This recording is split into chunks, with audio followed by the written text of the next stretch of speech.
And I don't think it's likely, but there's an attack that's going on right now, and it's Pakistan. Pakistan is another Muslim country with 160 million people, and they have nuclear weapons, and they have the means to deliver them. Now, back last summer in Chicago, there was a debate among the Democratic candidates, and Obama came out and said, I want to have the unilateral U.S. bombing of northwest Pakistan. Mrs. Clinton said, no, you don't want to do that. McCain said no. Even Bush said no. And now the U.S. is doing what Obama demanded. The U.S. is bombing northwest Pakistan. And indeed, the U.S. and NATO troops and the Afghan troops are preparing to invade Pakistan across the Afghan border. Now, why are they doing that?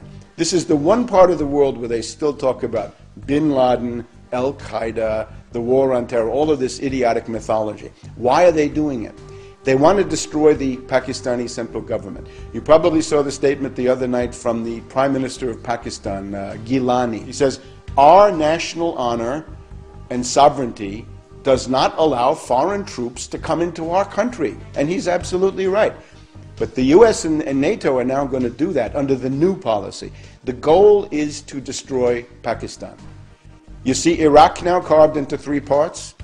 Pakistan will be into 4 or 5 parts. It'll be Sindh, Pashtunistan, Baluchistan, Waziristan, and on, and that will never end.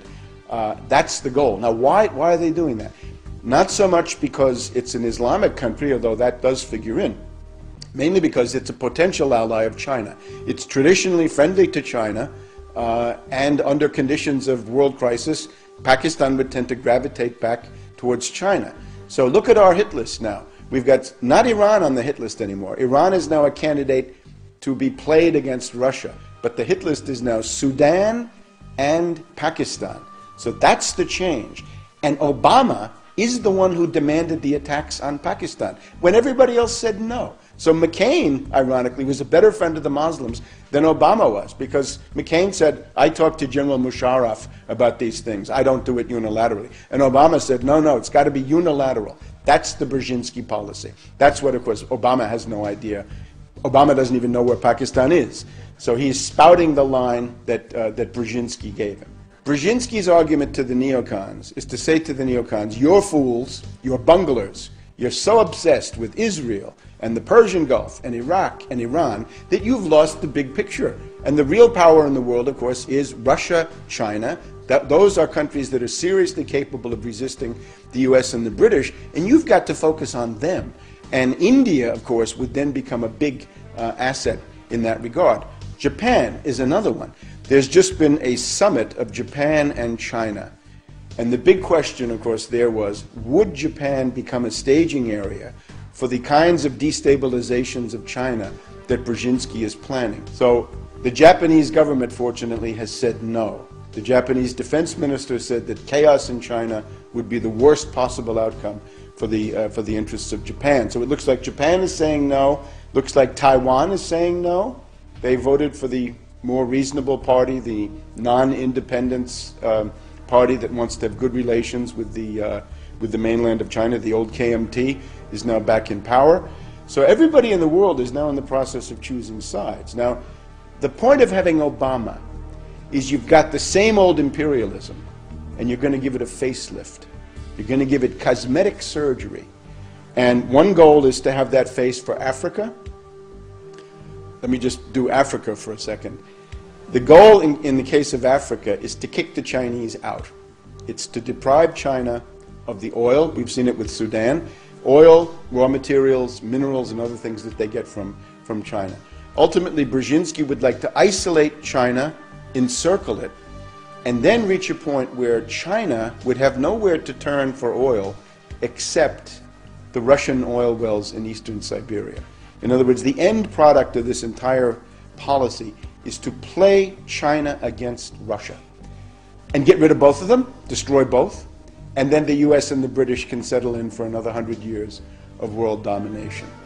Now, there's also an angle for Europe, though. The idea, of course, is that with Bush or McCain, the US is disliked, the policy is discredited, nobody wants to go along with this. The demagogy of Obama is that with this new face, somehow you can now get throngs and throngs of young dupes and individuals who have really no clue what they're doing to support this stuff. In other words, Obama wants Europe as a tool against Russia. And I would urge you, don't go there.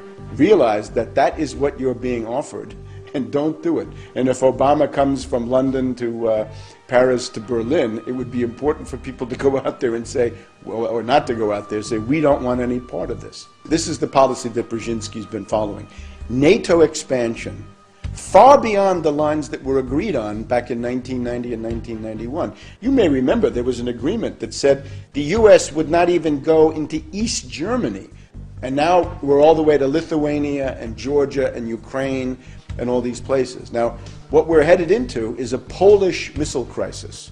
You had the Cuban Missile Crisis in 1962. That was bad enough. The Polish missile crisis is going to be worse, because there are elements in Poland, there are elements in the Czech Republic. There's even an element in Lithuania. There's a forward tentacle of that system in Lithuania, right on Russia's doorstep. What is the goal of that? It is the ability to have a first strike, surprise attack, to destroy the Russian nuclear deterrent on the ground, and then the second strike launched by the Russians can somehow be suppressed by these missiles in Poland. So it is a step towards World War III. And it is Brzezinski, another angle that goes with it, the independence of Kosovo, under what amounts to a criminal organization, in my view, is another one of Brzezinski's projects. And this, of course, is designed as an affront to Russia. Today we have the indictment of the capture of this guy, Karadzic. Karadzic is a very bad guy, but why now? And what's the goal? This is designed to further inflame relations with Russia, even as a possibility of war between Russia and Georgia comes on the horizon. So this is now a full strategic envelopment. This is not just Iraq and the Persian Gulf. This is now a worldwide strategy. And again, the mind of it is Brzezinski. This is already being implemented in the United States. I better point that out too. You think you see Bush and Cheney as the leaders of the United States. They're not. They're gone. They're finished. Not even lame ducks. They're the janitors of the White House, the groundskeepers. They're there for show. They're just figureheads to make people think that normal stuff is still going on. Power has now passed into something called the Principals Committee. And it's just the leading government ministers, the secretaries of the main executive departments, an interministerial committee, if you will. Rice of the State Department, Gates of the Pentagon, Paulson of the Treasury. Admiral Mullen of the Joint Chiefs of Staff is a very important guy also in this. But these people are bureaucrats. They don't really have policies. The policies that they're carrying out are from Brzezinski, and that is no attack on Iran, make a deal with North Korea. And Cheney was horrified by that. Cheney almost had his 99th heart attack over the deal with North Korea, and this was done by Rice. But attack Pakistan, get ready to attack Sudan, get ready to attack Zimbabwe, get ready to attack Burma. In many cases, it's done under humanitarian considerations. It's not bin Laden al-Qaeda. Pakistan is the exception. But in most of these places, like Sudan or Zimbabwe, it's human rights. Goes back to Carter, right? Goes back to the time when Brzezinski was running the National Security Council. So what you've got is a shift. Instead of having imperialism with right-wing slogans, you've got imperialism with left-wing slogans.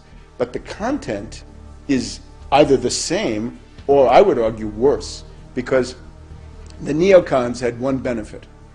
They picked on relatively defenseless states. In other words, everybody knew there was no way that Iraq could strike the United States directly. It's not even easy to see how Iran could strike the US directly. But when you get to Russia and China, that looks very different, doesn't it? Because now there are intercontinental ballistic missiles and H-bombs, and they can defend themselves, and they will. So the neocon game is over, but you can see that at least they had some limits to their insanity, whereas with Brzezinski, the insanity is essentially unlimited.